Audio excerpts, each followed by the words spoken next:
This is Support is Sexy, episode 97, with jewelry designer Tracy Matthews, co-founder of Flourish and Thrive Academy. Welcome to the Support is Sexy podcast. I'm your host, Elayne Fluker, entrepreneur, author, producer, and founder of Chic Rebellion Media. 5 days a week, Monday through Friday, I talk to women entrepreneurs who share their journeys and the true stories of their wins and their lessons, and give you insight and inspiration to take your business and your life to the next level. Here we go.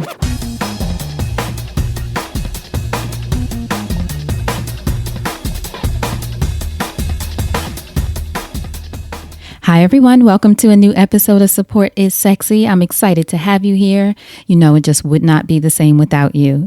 So today we are welcoming Miss Tracy Matthews, and Tracy is a jewelry designer. And in this episode, she talks about building her successful line, which was featured in the press and had celebrities loving the line. And she was in more than 350 stores. And she talks about the journey of building the line, which is called Tracy Matthews Designs.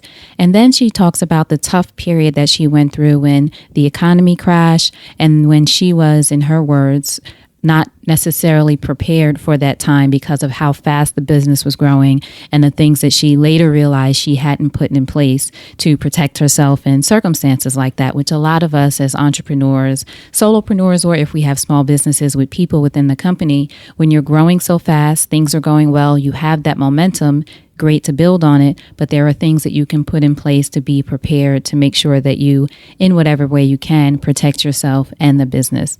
But along with that, what I love that Tracy shares and I so appreciate is the personal part of the journey, getting to the point where you make the decision, is this even what I want to do? Do I have what it takes, or do I even desire to make this work, this being the business, in the way that it looks right now? So Tracy talks about that part of the journey and that part of her life. She also talks about the importance of structuring your day properly, how to focus on revenue generating activities, the importance of building on your momentum, why you can't jump directly from A to Z and expect to succeed. There's a lot of steps in between. Why having a consultant and a support system, which you know we're all about, can save your business and get you through those tough times. She also talks about questions to ask yourself when it's time to move on and when your business no longer serves you. Learning to think strategically and install systems, which is very important and we sometimes forget. And also the value of getting buy-in before you create a product. So again, it's Tracy's personal story, her personal journey, her business journey, how she built her company, but also plenty of strategies and things that you want to listen out in this episode. And for more and for the resources that she mentions, go to supportissexypodcast.com, search Tracy, Tracy. You'll see her episode there. All the links that she mentions, all the resources, they'll be there for you. And you can also look at previous episodes with other women entrepreneurs that I've spoken to. But I know you're going to love this episode with Tracy. So without further ado, Tracy Matthews. So Tracy, thank you so much for joining us for an episode of Support is Sexy. I'm excited to have you. I am thrilled to be here. Thanks so much, Elayne. So first question I ask everyone, when did you first fall in love with entrepreneurship? That is a great question. I come from a long line of entrepreneurs in my family. My grandfather grew up in a farm in Sandusky, Ohio, or something like that. I think that's the town, Sandusky, Ohio. And he moved to California when he was in his like a teenager or early adulthood, and started his own business back then. So it like really runs in my blood. You know, his parents immigrated here from Germany, and they were really following the American dream. So, when I decided to start a jewelry business back in the 90s, it was never like when I found that I had this passion for design, it was never, am I going to go work for someone else? It was always like, when am I going to start my own business? And that's sort of the philosophy that I've always had. I've watched my dad and my parents all on this entrepreneurial journey, and I have several siblings, which half of them are entrepreneurs as well. So it just is something that really runs in my blood, and it's something that I can't even imagine not doing anymore. I think of working for someone else, and it actually makes me cringe a little bit. Makes you itch, right? Yeah, a little bit. So it's something that, I don't know, I'm really passionate about, creating things and creating something. And that's what I really feel like the foundation of entrepreneurship is. So what was a young Tracy like as a little girl? Obviously entrepreneurial, but who were you as a young girl? Who was I? So I loved design and fashion, which is interesting. I remember, I try to, I work on origin stories a lot with the designers that I work with and teach them how to grow a brand. So I remember one of the things that I remember being really young is, playing with my Barbies and then also designing like wedding dresses for them, which is so random because I ended up, now I design engagement rings and wedding bands. So it's funny how like those little things kind of connect. Right. But I think, one of my nicknames as a kid was Smiley, because I smiled all the time. And, I remember being like just a really happy kind of outgoing child, and I love to laugh a lot. And I grew up in a really big family, so there was always something going on and a lot of, built-in friends. And with that comes maybe a little bit of drama. So it was fun growing up.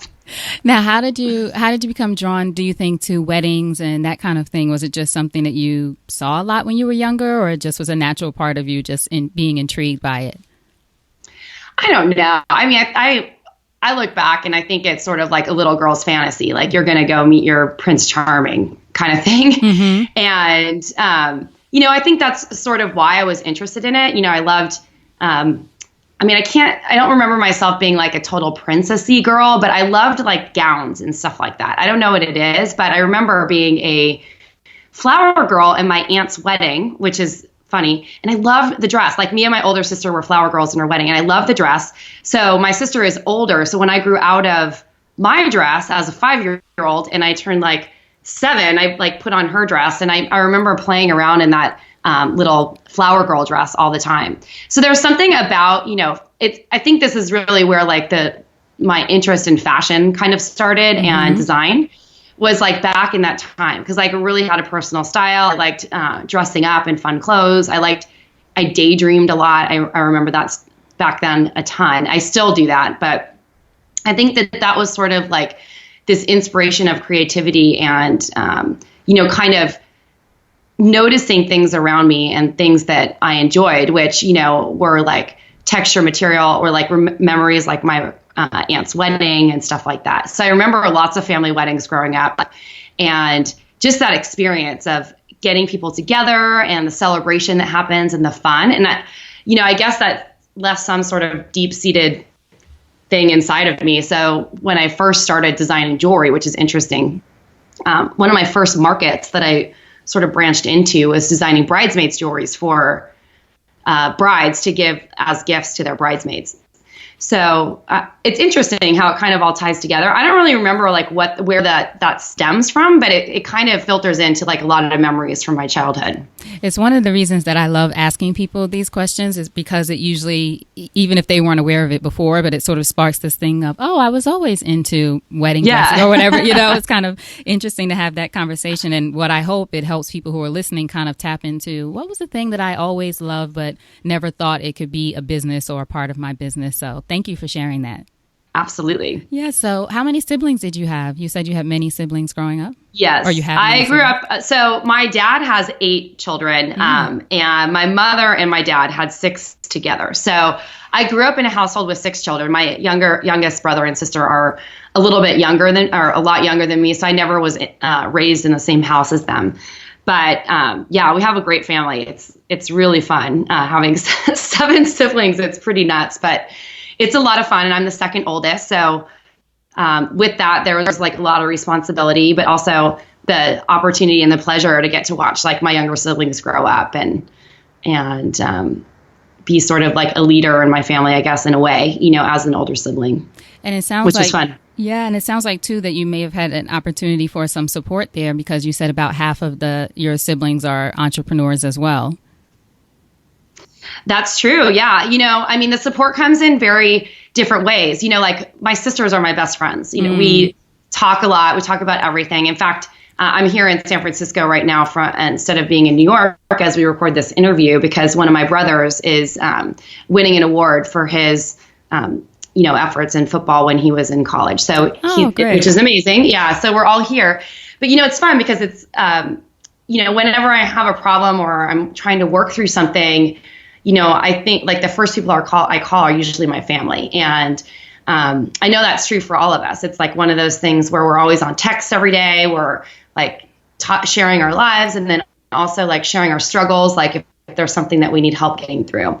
In fact, like when I've had several businesses at this point, but in my first jewelry business, we were in this expansion phase, and my sister was sort of transitioning into a new market, and I actually hired her as my operations manager. So she became like the total support system for my business back in the day, which is interesting. So let's talk about your first business. This was, you started in your 20s, right? Was it right after college or shortly? Yes, thereafter? I started shortly after college. So after I graduated from school, I moved to San Francisco with my then husband, and we went off on this journey to move to the big city up north. I lived in Southern California at the time. So it was a fun adventure. And once we kind of got on our feet, my husband was like, it's time to kind of start your business. You got to do this. I know you want to do it and you're feeling tortured, so it's time. So I started my first business in 1998, which was great. And it was a jewelry business. And my business model was selling to retail stores, because this was like before the time of e-commerce and stuff like that. Mm-hmm. And I don't even think I had an email address when I started my business, which was really interesting to think of now. Like, right. What would you do? What would you do without email? But, it was pretty old school. Like, we picked up the phone and called people. Orders came in via fax or like handwritten at a trade show. It's like the landscape has totally changed. Right. So it was fun. Yeah, I started my first business in the 90s, and I've never looked back. So what was it like to finally take that leap, though, that had been sort of a part of what you were dreaming about all while growing up, that leap to finally have that moment where I'm starting my own business? Yeah. So one of the things that I feel like is like a strength of mine, which I probably don't acknowledge as enough, is thinking forward enough to plan, like, what's it going to be like and what do I need to feel actually supported in my business so that I don't feel like I'm going like off the ledge and going to freak out. I'm a natural hustler, so I'm really good at generating sales and interest and revenue and stuff like that when I need to. So like if I've ever been complacent and feel sort of like my bank account's draining, I'm like, all right, it's time to hustle. So I thought it out. I always had a business on the side. So about a year or two before I started my business, I did my best to try and save that extra money that was coming in from my side business while I was working my day job. And I was able to stock enough money aside that I felt comfortable that I could actually pay myself for a year. I mean, I think back now, it wasn't really that much money, but at the time I didn't require as much to live, and, I probably did things more on a shoestring. And, I stocked some money aside that gave me like this safety blanket. And I think also the other thing was that I was married at the time, so we had two incomes coming into the family, which did make it a little bit easier to sort of say, okay, I can just quit completely and do this full time. But, I really thought about it, and I thought it through, like, I didn't overthink it, which I want to make sure that there's that distinction, because right. I think I work with a lot of entrepreneurs, and a lot of times people overthink things and it stalls them from taking action.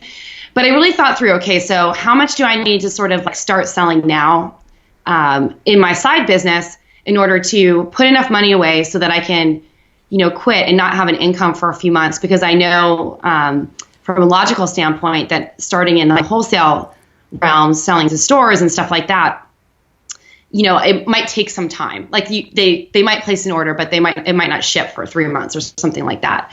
So I thought that through. And then, I was lucky with the encouragement of my ex-husband, I was able to just like sort of jump and dive right in. But it was interesting to see how that process also unfolded, because I am a natural hustler, but in the beginning, like, I didn't know what to do, because I'd all of a sudden had all this structure in my day, and now just like was showing up to this new studio, and I was like, okay, what do I do now? Right. Like I had to really learn how to like prioritize and create structure in my day. And it wasn't until about 4 to 6 months in that I was able to figure it out and kind of do it. And how did you figure it out? Make that happen.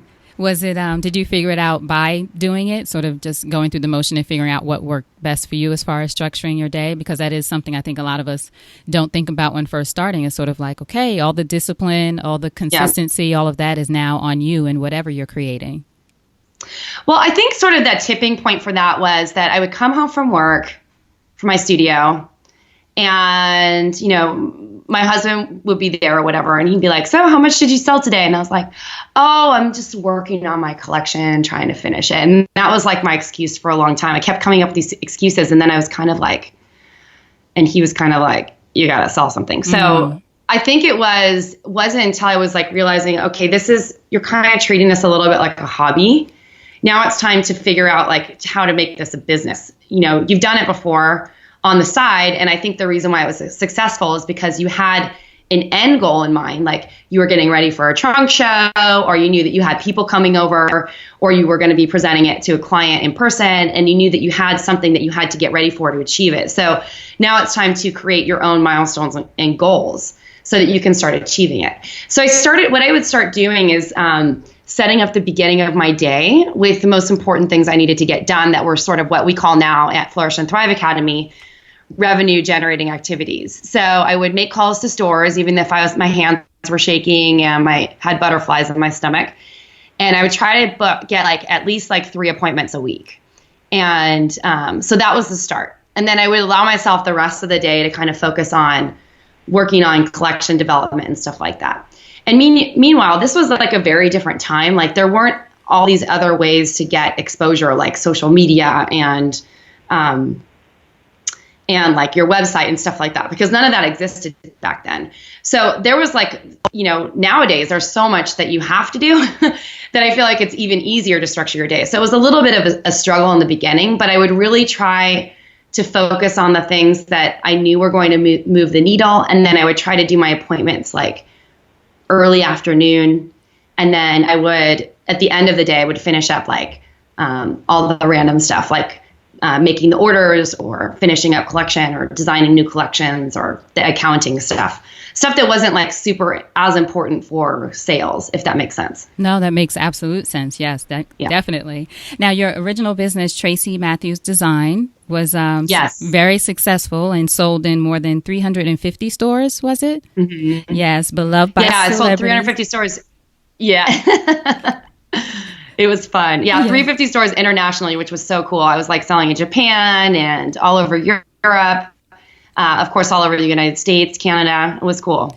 And did you get to that point by doing what you just mentioned about your structured day, kind of making the phone calls, reaching out to people, showing people your work, especially at that time when you sort of had to, the proof was in the work, not in what you posted on social media? Exactly. So, yeah, I mean, I sort of started talking over you a little bit, but, I built all this success. So I was selling in 350 stores internationally at one point.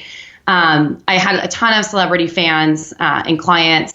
I was in a lot of the top magazines, and I would say everything that you do just starts to layer on top of each other. So, I was in business for 11 years, and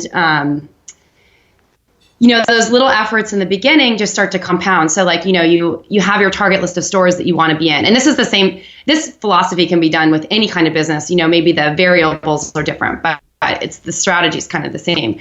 So you have your hot list of the most important stores that you want to get into. So you keep focusing on the most important ones until you get into 1 or 2 of those, because sometimes those key accounts or key things that are going to move the needle, those are the most competitive and they're the hardest to get into. But once you get into 1 or even 2, that starts to open doors everywhere else. So I feel like it starts to layer on all this stuff, which presents you other opportunities, or presented me other opportunities, I should say. I got into a really key account here in San Francisco called Metier. They are still around. It's one of the most fashion forward stores in the city. And, that opened the door not only to a bunch of other stores across the country in the United States, but also I developed an amazing relationship with the buyer, Sherry, who gave me some insider tips on how to, attend trade shows and the best shows, the ones that she walks and stuff like that. Then that account also got me a sales rep, which allowed me to sort of double my expansion reach, because she was able to travel around and show my account or my line to a bunch of other stores. So it's just sort of this layering on effect. And, the more exposure that happens, the more you start getting noticed by the press. And then the more you end up developing relationships with the media.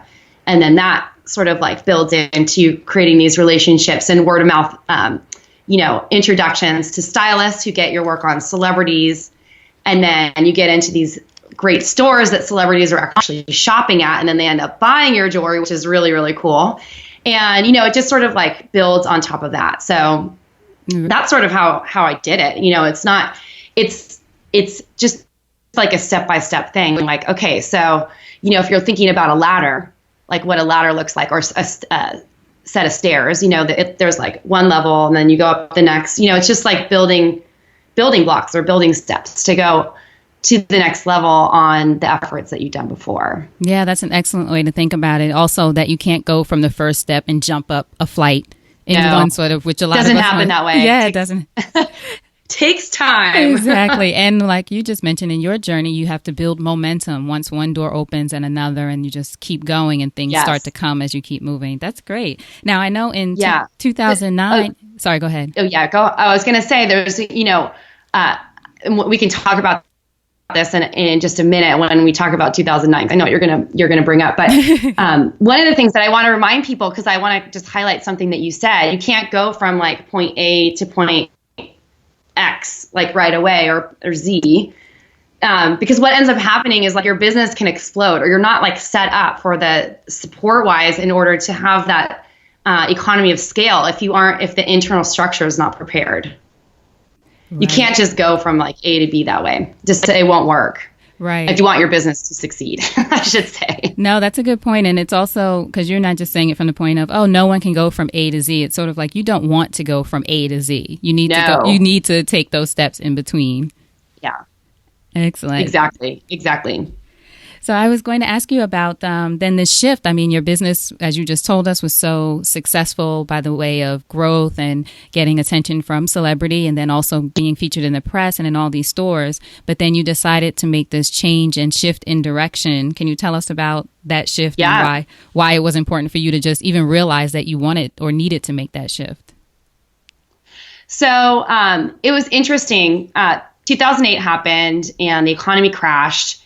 And in 2006 and 2007, I was on a huge expansion wave. I was investing in a lot more trade shows. I got like a little bit in my head because my success was, my growth had been so substantial over that period of time, which was great.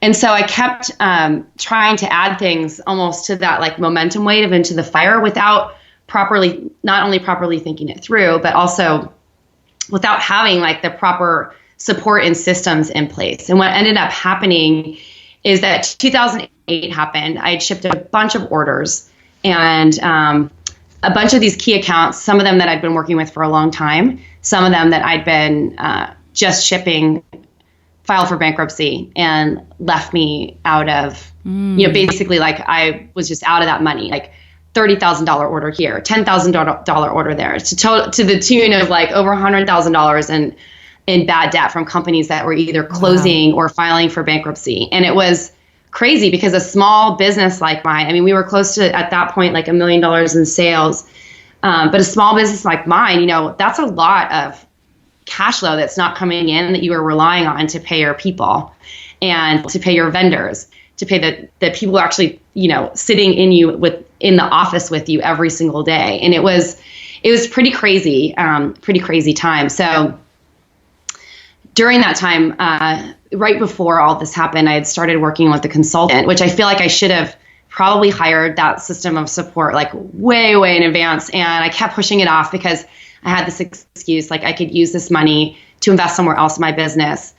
Instead of it actually investing in the growth of my business, which I'm like a huge advocate of getting help. I think it's one of the most important things that you can do for yourself, because there's no one, you don't know everything. And if you are running your business with blinders on or in a silo and you don't have an outside opinion or people who can see things objectively, you're setting yourself up for failure. And basically that's what I had done, because I was just like, getting in my head sometimes and not trusting my intuition, going against like how I felt about things, thinking it was the better thing to do instead of trusting myself. And I ended up making some pretty big financial mistakes, like shipping big orders to people who weren't approved by my factor, and investing in trade shows without walking them, or making sure that they were actually going to be a good investment and the type of buyers that I needed to see were going to be there. There's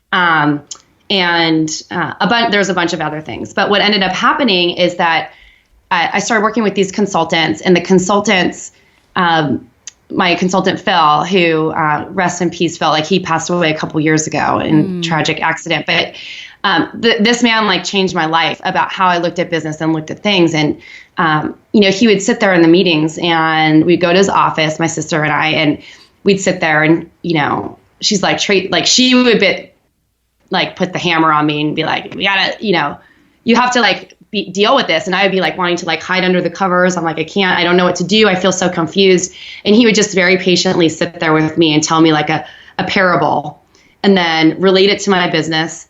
And then ask me like, what is it that you love? Like, that's all he would say. We would sit in these meetings, and I was like, not what I'm doing. Right. And so it was just this like over time period of me realizing like I had set this business up that was no longer serving me. And if I wanted to fight for that business, I was going to have to put in the good fight and continue sitting in a space where I felt really unhappy. And he opened up the door to make me realize that there was another option. And so that's why I decided to change my business model, move in a different direction, close that previous business, and kind of start over. It was one of the best things I've ever done for myself. And I think the biggest lesson out of that, and I'm getting like a little choked up thinking about it, is that we all have a choice to change our mind.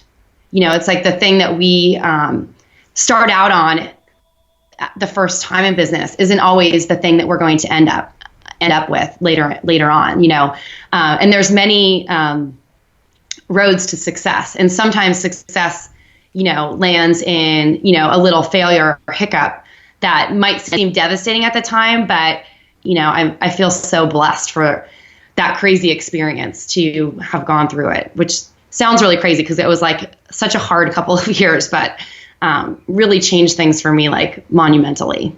Yeah, thank you so much for sharing that. It's so powerful for many reasons. But one, because you didn't stop, you kept going, even though, as you said, there were moments, we all still have them. That was a hard time for everybody those years around 2008. I know. But certainly for what you experienced as an entrepreneur, but not hiding under the cover or hiding, but then coming out and getting, and then getting support too, which, we're all about here, but certainly finding someone who could give you support and feedback about how to move forward, not just critique you on, what you're doing currently in your business, but as you said, giving you an option or the possibility of finding another way.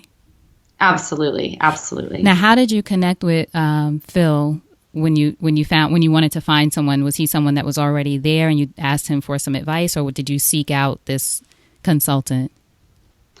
Well, it's interesting. We were introduced to him through a woman named Dawn, and I can't remember exactly where I met Dawn the first thing. It might have been through Ladies Who Launch or another networking group. And my sister was keeping in touch with them. We actually were considering hiring them a couple years before, and then we didn't. And when some of this financial stuff started going down, or we started to started struggling with cash flow, because we were getting these big orders and people started not paying on time and all this stuff, we knew it was time to hire someone in. So about a year later, we ended up talking to Dawn again, and Dawn, kept recommending this guy, Phil, from this consulting group. So I was like, all right, well, we'll talk to Phil.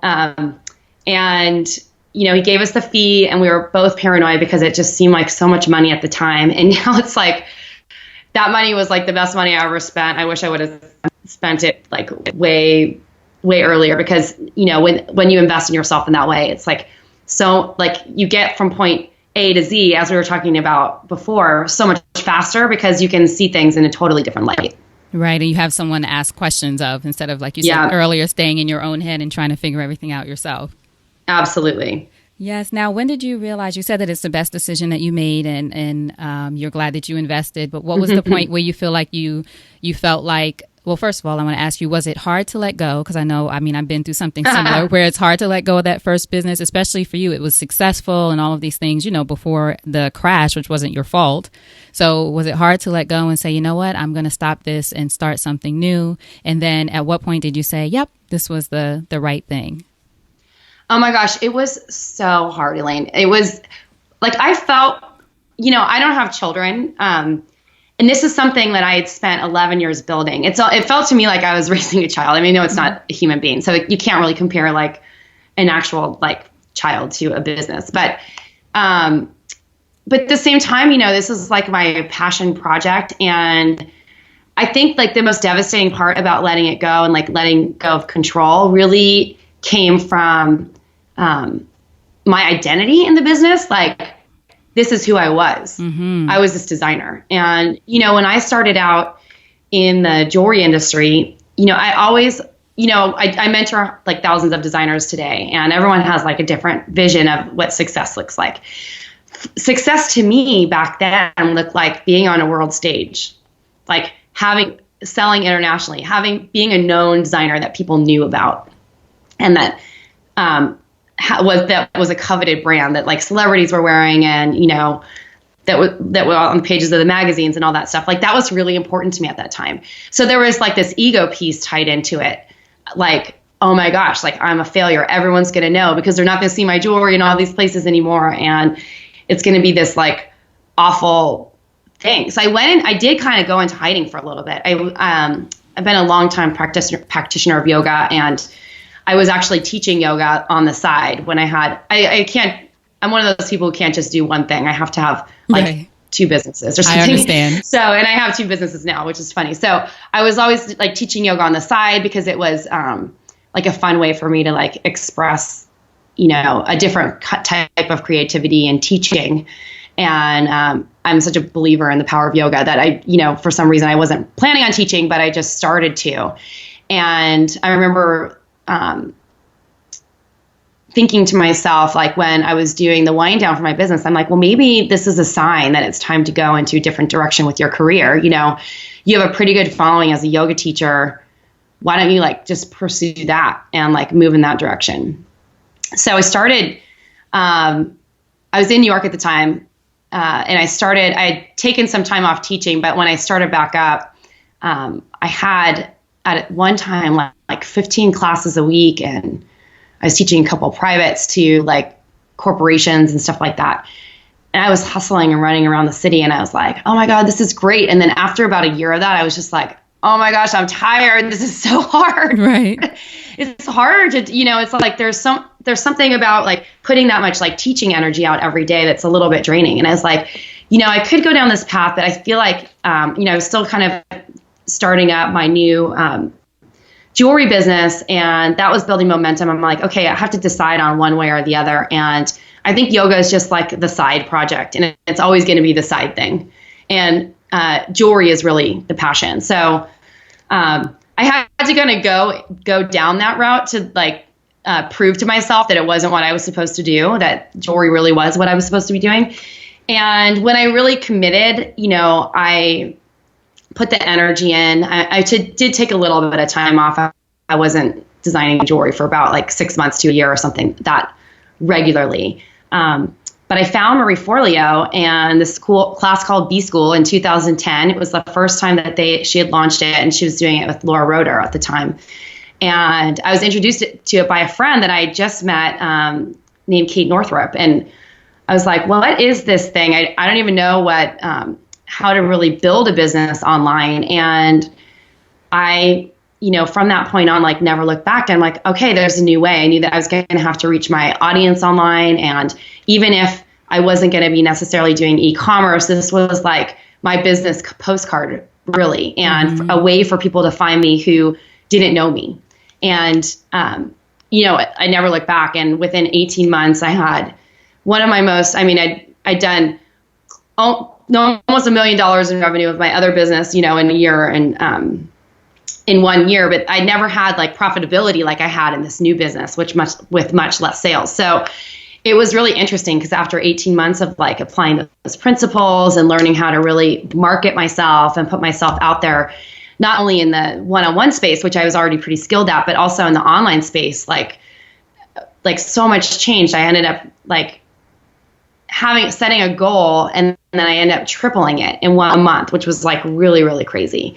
And then that led me on this whole other trajectory of starting an online education company to teach designers business skills, like through all these ups and downs that I had. So it's been interesting, now, of course I can't do one thing. So I still have my jewelry business and Flourish and Thrive Academy, but it's been an interesting journey. It sounds amazing. And I love the parts of the journey where you, again, sought out support or were open to finding a new way of doing things. For example, signing up for B School. I love Marie Forleo. Signing up for B School. That's excellent. So let's talk about Flourish and Thrive Academy, which you started or which you run with Robin Kramer, right? Yeah, so Robin is a friend of mine. I met her. She was the director of sales for Dog Ear Jewels and Gifts, which is a multi-million-dollar company now. But when she started working with them, they'd been in business about 14 years and were sort of at a tipping point, and they brought her on to really grow the business. And I met her I used to be across the trade show aisle from Dog Eared, so I was friends with the owners, and Robin shows up this one show and she like walks over to my booth and we're chatting or whatever. And she just starts non-solicited, like giving me advice on how I can merchandise my jewelry better, even better than it was. She's like, I'd move this table over to the booth, over to the aisle so that people could see your jewelry. So, she was like consulting for me before I even like became friends with her, right? Which is kind of funny. But we became really fast friends and we stayed in touch over the years, even when I decided to close. And she would come to New York for the trade shows. And I met her for coffee one day and we were talking about this thing. And she invited me to go to a jazz club to watch her cousin play. And I'm like, Robin, I have this idea for this business. I feel like there's so much that the two of us together could teach to designers, you about the sales aspect and like understanding like how to really merchandise for sales and how to really build a wholesale business. And then me from the 360 designer view. Are you interested in joining me for this ride? I have the idea. I'll map out the strategy. I just need your expertise. And so that was in 2012. We had that conversation. And by the summer of 2012, I think this was in January 2012. By the summer of 2012, we'd opened our website and had our first lead generation tool. We did our pre-sale for our course at the end of July that year, launched our first course in September, and ended up having, out of a list of 300 people, 50 people sign up for our first training, which was pretty cool. And, wow, that's huge. I know. We had such a small list. It's very different now, but and crazy conversion. So that was like my test. I'm like, if we can in 6 months make this profitable, I invested like maybe 20 grand to get the business started. With like, I didn't want to half-ass it. I wanted to make sure that I hired people that could tell me exactly what to do. I didn't want to figure it out on my own.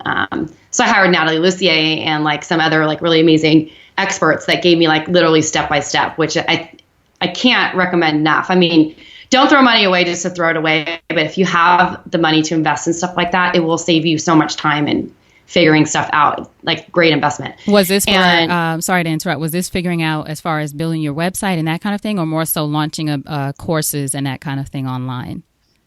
Yeah, so I had taken B School, so I understood the website part. Mm-hmm. But I didn't really understand like what was involved in a launch and like all the things I needed to do. And at that time, Natalie was doing coaching for people who wanted to launch something.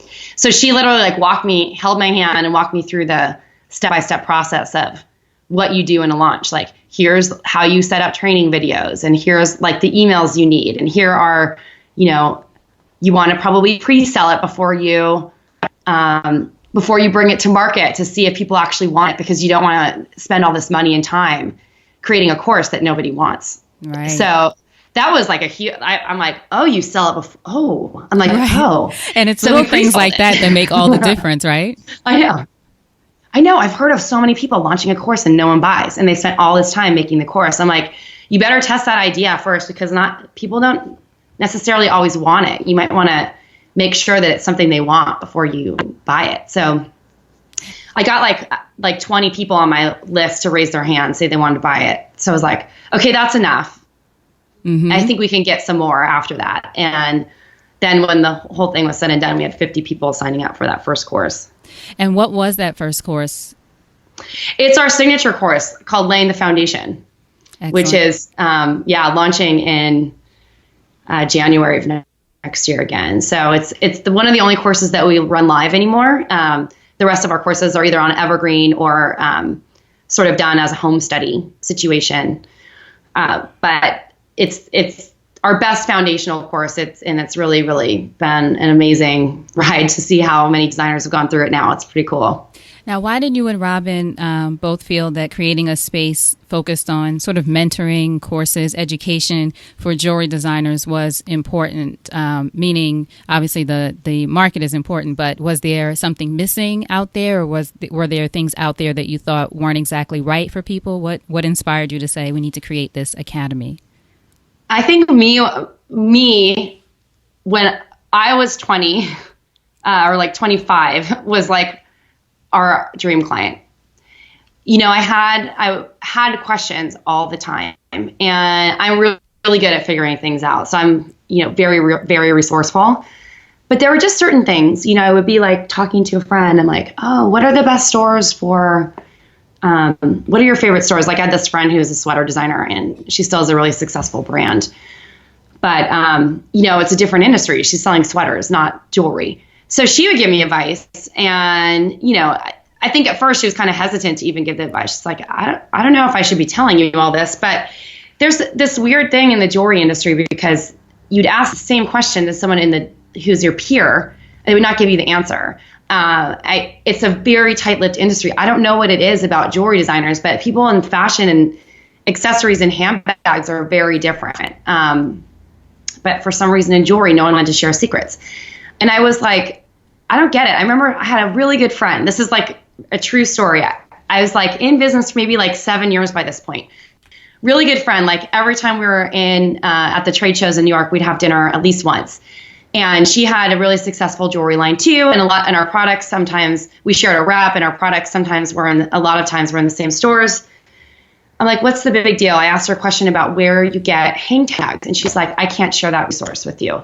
Hang tags are like a little metal tag that hangs off the back of a necklace, and everyone has the same one. I was just looking for a new resource. It's like, tell me how you made that patented product. Like, right. They wouldn't even share things like that. And so I was just like, God bless them. Like I don't fault them now. And, they're still good friends of mine, but at the end of the day, I felt like there was like this huge learning curve to get from A to B. And there wasn't anyone doing what Flourish and Thrive Academy was doing back then. And I was just like, all right, I'm going to do this. And, I come from such a different background because in my space online, from a mentoring perspective, there are a lot of businesses that talk about general products, or they talk about Etsy, but there's not one that's really focused on building a jewelry brand. And so I think that's really what sets us apart, is that we've only been focused on jewelry from the beginning. We could probably easily open this up to all products. But when Robin said, like maybe we pick, part of the choice in naming Flourish and Thrive, because I really wanted to call it in the beginning Diamond in the Rough Academy. And she was like, I don't know about that name. I think it's going to like limit us like further down the road if we want to grow into maybe like handbags or something like that. And I said, even if, okay, well, we won't use that name for that reason. But I'm like, there's something really important about doing this niche thing and just being super niche that I think has really helped us have a lot more success and much higher conversions, because people know exactly what to come to us for. I mean, it also means that our audience is much smaller. Like we could be reaching like probably tens of thousands of more people if we open it up to, or hundreds of thousands even potentially, open it up to all products. But I felt like jewelry was my specialty. I knew everything about it, and I could really teach it from the inside out. So yeah, I was going to say for both of you, like you said, it lets your audience know exactly what they're getting, but then also what the two people who have such experience in that particular space. It's such a benefit as someone who would be a student of the academy. It's like you have all these years of experience from one side, she has it from the other. And it could, of course, apply to so many other different parts of the fashion industry. But it sounds like it was one of the smartest things to start from a space that you already have a passion for and a specialty in. Absolutely. Yeah. I mean, and it's worked for me. really, really well. And we're just starting now to think of like other opportunities. I don't know if we'll move outside of the jewelry space though. We'll see. More will be revealed. More will be revealed. One of the things that I love that Flourish and Thrive offers is also this. You offer the trainings, of course, but then you also have other trainings that are, one, for example, is how to go from overwhelm to freedom. So it looks like it's much more of a holistic approach, not just how to grow your jewelry business. Can you talk about why that was important to have like these multiple entry points? Absolutely. So we have a couple of different courses that we sell. We have a bunch of digital products that we also sell. And then we also have like two different components where you can get live access to Robin and myself. So we have our mastermind program and our Diamond Insiders Club, which is a monthly membership where you have group coaching from Robin and myself, and then access to insiders and stuff like that. But, for me, you talked about the From Overwhelm to Freedom series, which is actually a free training series that ultimately like will funnel into one of our courses, the Multiply Your Profits course. But that training for me was the reason why I wanted. The thing that's interesting is laying the foundation was our first course. The reason why I wanted to start Flourish and Thrive Academy was because of Multiply Your Profits. Because I didn't know, I had this accountant who said to me, after like maybe 6 or 7 years in business, and I just moved to New York. I think it must have been like 2006. Yeah, because I remember sitting in this office and we were trying to figure out the financials to ship this huge order to QVC. And I'm sitting there with him, and he's like, you're kind of running this like an expensive hobby. I'm like, what do you mean? Like, right. I'm like, I'll just ship this $70,000 order or whatever. He's like, well, I just have a suggestion for you, and you can take it or leave it, but read this book called The E-Myth. And I was like, The E-Myth. Okay. So I was like totally snubbing my nose. My sister pulled me aside later, and she was like, Tracy, we were both reading that book. Right. Something is not working here, and we got to figure out what it is. And I think he's kind of right. And I know that that's insulting to you, but we have to get a grip of like what's going on inside the business. Like it's not structured. That's in a way that's going to scale the way you're trying to scale unless we make some changes. And that book literally was like one of the biggest light bulb moments I've ever had in my entire life. I was just like, it's a great one. Gosh, I'm acting like, and I read it so long ago, 10 years ago, the first time. I've like since read it millions of times, or not millions, but at least 5 times. And I recommend it to all the designers because, I feel like one of the things that would have really changed the fate of my first company is if I would have started putting systems into place and thinking strategically about how I was hiring people and thinking strategically about how I was going to be looking at my financials and how to use the financials for me instead of being scared of them. Like all these things, like it would have totally changed the complete course of my first business. And maybe it would also set me up to be able to sell it instead of having to just close it. And it was, it was something that was this aha moment for me. And I'm like, every business needs this. It's the thing that they don't want to do though. And I see it today with the designers. I'm not ready. They all say that. I'm not ready for it. My business isn't big enough. This is too overwhelming. But I'm like, if you really want to build a business, you need this. And so I think that the whole, basis for like what Michael Gerber wrote in the E-Myth and what many have done, with these time management systems or whatever, is to really teach people how to not be overwhelmed, because it's like set up in a way that you don't have to guess or like reinvent the wheel every time you're doing something in your business. And the exact way that it's moving forward. And I have to say, as a creative person, it's really hard for me to do. I'm not someone who's naturally driven towards systems. I have a huge pile of paper on my desk half the time. When I'm sketching and drawing, my drawing templates are everywhere. Sometimes I can't find my sketchbook. It's just, that's sometimes not for all creatives, but for someone like me, that's sometimes just like what we get with our, the blessing of creativity, right? Is this non-affinity towards doing things systematically and to not reaching for things that are going to support you in your business. But it is the most important thing that you can do. And if I want to tie it back to the beginning when we were talking about how I would set up my days when I first started my business, that little bit of structure that I was putting into my day in the beginning, when I learned like that was the most important thing, that was the only way I was actually like growing my business. I see that as something that designers and creative people in general just struggle with a ton, because they feel like, well, I'm creative, I just want to be able to follow every creative thought instead of having to like commit to a certain schedule. And that's going to like limit your creativity if you don't create structure and support for yourself. Yeah, such valuable advice. I've proven it. You're proving it, right? With the e-myth, one of the things that I loved about it that many talk about too is to your point about having systems, and that it sets you up with this idea of being able to work on your business instead of having to work in your business, right? Which everybody says you're busy doing the day-to-day drudgery of your business, whereas if you set up some systems, it'll allow you to step back and look at it from more of a visionary standpoint. It's so true. And if you haven't read the book Rocket Fuel yet, make sure that do you know this book, Rocket Fuel by Gina Wickman? No. It's a great book. And I think for anyone who's an entrepreneur, you definitely have to read this book, because it's all about the visionary integrator roles in a business. And when you're first starting up, you might be doing everything, right? You're always working in your business. But as you start to grow, you need to identify if you are a visionary or an integrator. Every company needs a visionary. And and there's like in this book, there's like an assessment to help you decide if you're a visionary or an integrator. And you could be either starting a business, but successful businesses have both ultimately. And when I read that book, I just read it recently and listened to it again on a book on tape, because I like reading and listening in different formats.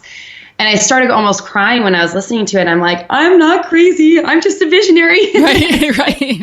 Finally, someone understands me. I felt like I had a place in this world and I belonged. But, it's true. And I think sometimes we get all caught up. I was at dinner last week with a designer who took our first course, and she has a really successful business now. She's doing like over $1 million in sales, and she lives in in Kentucky, and is doing great. And, she'll remain nameless, but, she was saying like, oh, I'm so busy working in my business. And I'm like, well, how much were your sales last month? And she's like, I have no idea. Like, she really doesn't know. She's like, all I know is I have money to pay everyone at the end of the day, and we're doing really well, because like there's always a lot of money left over. And I was like, okay, you kind of need to know that. I'm just like, those are important like things that, and this is, she's lucky because it's still going, and not everyone's going to be that lucky. And if you keep approaching your business like that from a space of like not having a full 360 view and understanding like everything that goes into it, you're setting yourself up for ultimate disaster at some point, because something's going to come crashing down that you didn't see, crashing down that you didn't see, because you're not like working on your business. You're in it too much. So, I don't know. I talk about this stuff like all day long. I love it. I love it too. I love it too. It's great. No, thank you for that recommendation. I'll definitely link to that book and read it. That book as well, Rocket Fuel by Gina. It's a great book.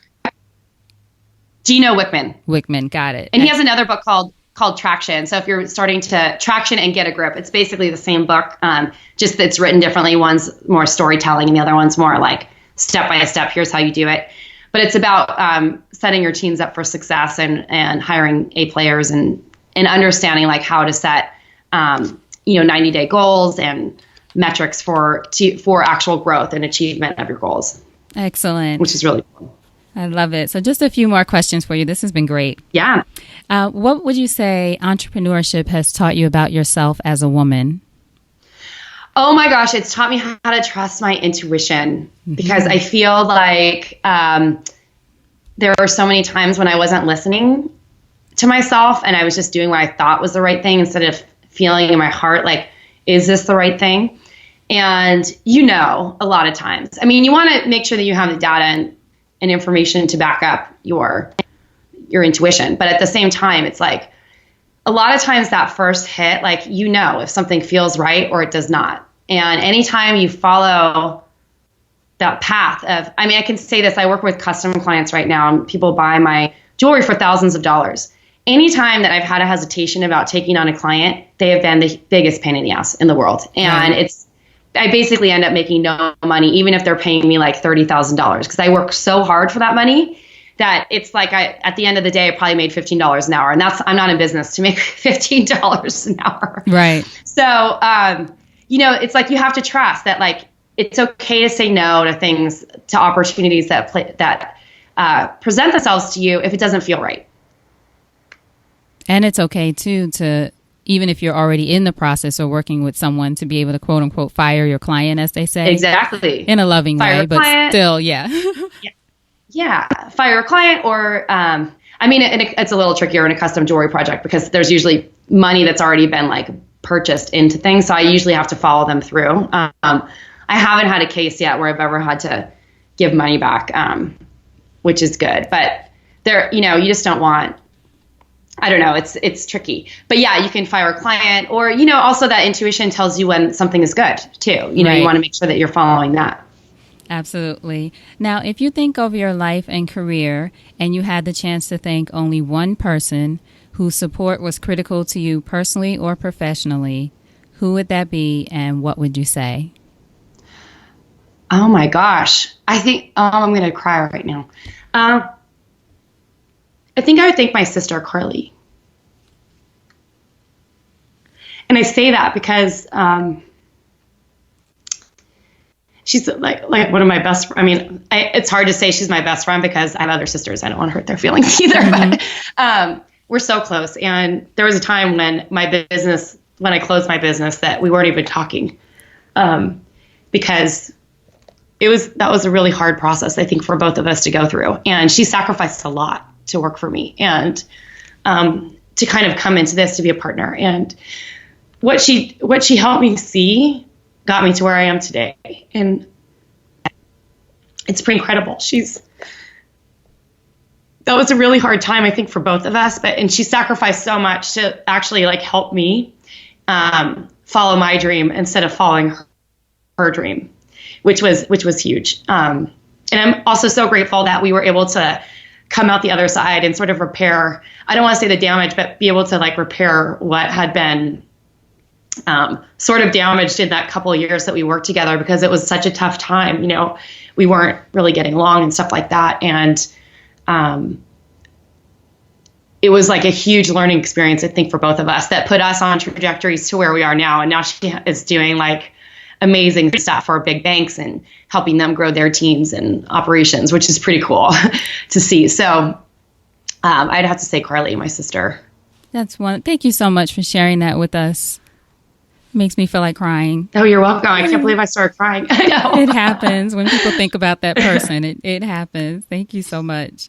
So sure. Tell us, how can we support you? I'll have links to all of the great things that you mentioned, but tell everyone the websites to check you out and social media, all that good stuff for people listening. Absolutely. So my jewelry business is over at tracymatthews.com. And you could find my jewelry business on Facebook at Facebook.com. I don't know the URL for that off the top of my head, but if you Google Tracy Matthews jewelry, you'll find it on Facebook. But you can find me on Instagram at Tracy Matthews New York. And then for Flourish and Thrive Academy, you can find me at flourishthriveacademy.com on Instagram and Twitter on at flourish_thrive. And then I have an awesome little time optimizer checklist, because I'm adamant about people structuring their day. So great. If you want to share this with your audience too, you can go check it out over at flourishthriveacademy.com. flourishthriveacademy.com/time checklist. And that's basically just a checklist that will help you structure your day better and be more creative and get a lot more done, which is really cool. I love that. Thank you so much. I will absolutely, check it out for myself, but I will also make sure to link to it, because that's perfect. We all need that, even as a good reminder. Awesome. I love it. Thank you so much, Tracy. I really appreciate you and your time and you doing this from San Francisco. Thank you so much. Thank you so much for having me. This has been so fun. Before you go, can you give us a parting piece of advice?